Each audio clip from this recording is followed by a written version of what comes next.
Hello viewers, welcome to Ekam Academy. Today, as part of the concept of the day, we'll discuss about Article 15, very important article regarding right to equality, which was enshrined from Article 14 to Article 18 of Indian Constitution. So let us discuss. So first thing, what is Article 15? So Article 15 is prohibiting any kind of discrimination on the grounds of religion, race, caste, sex, or place of birth. That means only discrimination on these grounds is prohibited. Any other form of discrimination is not actually restricted under Article 15 of Indian Constitution, right? So that means Article 15 is prohibiting discrimination on the grounds of race, religion, caste, sex, and place of birth. So on these grounds, there will not be any discrimination. Only on these grounds. Two main things we have to understand from Article 15 related provision. Article 15 clause 1 of Indian Constitution says no discrimination on the grounds of race, religion, caste, sex and place of birth is allowed. That means any other grounds can be a ground of discrimination in case if they wanted to ensure, right? So this is the first one. And we have to remember Article 15 is only available for citizens of India. It is not applicable for all the persons alike. That means foreigners will not actually entitled to this particular right. It is only applicable to Indian citizens, right? So then Article 15 is in general all the provisions related to discrimination, but Article 15 clause 1 says no discrimination only on the grounds of race, religion, caste, sex and place of birth, right? So after understanding this, let us understand Article 15 clause 2. Article 15 clause 2 also says there should not be any discrimination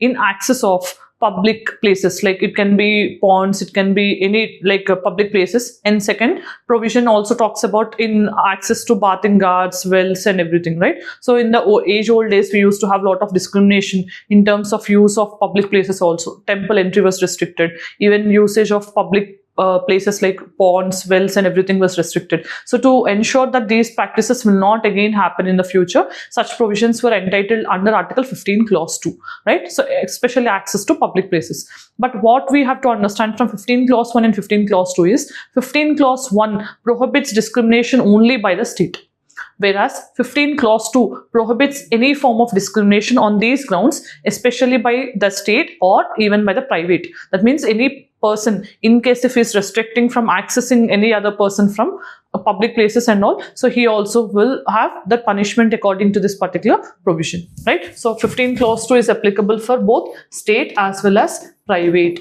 but whereas 15 clause 1 only for the state, right? Then 15 clause 3. 15 clause 3 is also part of original constitution, where we have enshrined special provisions for women and children. Understand, this is an exception to general rule. So general provision of Article 15 says there should not be any discrimination on the grounds of age, or you can say sex, and even race and religion, caste and place of birth. But the same article also mentions in 15 clause 3 that sometimes for the betterment of the society, special provisions can be made for the women and children. It's an exception to the general rule of 15 clause 1, right? So in Nalsa versus Union of India case of 2018, third gender was also recognized. So this third gender is also covered under this particular provision. But in the recent times, 106th constitutional amendment, if you have remembered, that is guaranteeing 33% reservation for the women in legislatures, right? So in parliament and state legislatures, that is also one provision which can be seen as a direct application of 15 clause 3, right? Then let us understand what is 15 clause 4. 15 clause 4 talks about the special provisions which are made for the advancement of scheduled caste and scheduled tribes. So any advancement made for the betterment of scheduled caste and scheduled tribes can be considered as 15 clause 4. What is most important is this was included in the constitution by first amendment in the year 1951. Whatever the articles we have discussed so far, 15 clause 1, 15 clause 2, 15 clause 3 or the part of original constitution of India. There is no amendment through these things, but from 15 clause 4, these are all included through series of amendments. Then what is 15 clause 5?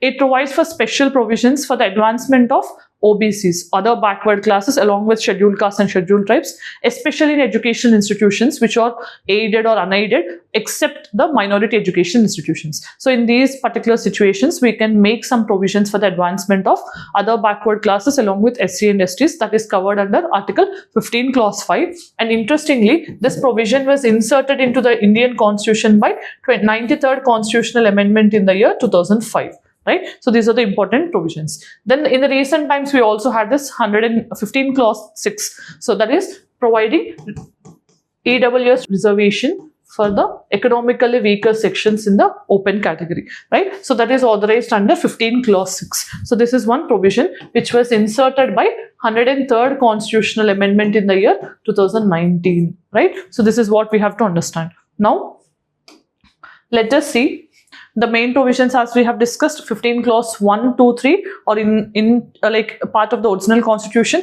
15 Clause 4 first constitutional amendment 1951. 15 Clause 5 93rd constitutional amendment 2005. 15 Clause 6 103rd constitutional amendment 2019. Sometimes to trick you, they can ask you the provision in which particular constitutional amendment it was inserted into the original constitution also, right? So that is what you have to remember. Then what is the main principle of these provisions? So principle is to ensure equality. So equality without any discrimination. What is objectivity, or what is the main reason by including these provisions into the Indian Constitution is to provide a level playing field for everyone. So to provide equal opportunity without any discrimination. So equal opportunity is the main objective of including these provisions into the Constitution of India. Then what is the main function? To ensure fair application of law, right? So that is the main job of including these provisions into Indian Constitution. Fair application of law, that means everyone has to be treated alike, and relationship is closely with Article 14. So we know in Article 14 equal protection of law, equality before law, all these provisions are there. So it has close relation with Article 14 as well. Then what is the impact of this particular thing? So it is trying to address the inequalities which are existing in the social and economic categories, right? So especially among the social sections of the particular society, whatever the inequalities that are existing at the societal level and the economic level, those are being tried to rooted out by Article 15 related provisions. Now let us see the practice question given for the day. Article 15 of Indian Constitution prohibits discrimination on the grounds of. What types of discriminations are prohibited under Article 15? Try to choose the correct one and let me know in the comment section. Today we have discussed about Article 15. What are provisions from Article 15 Clause 1 to 15 Clause 6 we have seen, and what are the related constitutional amendments along with the practice question. So if you like the video and found informative, let me know in the comment section. Thanks for joining. See you again.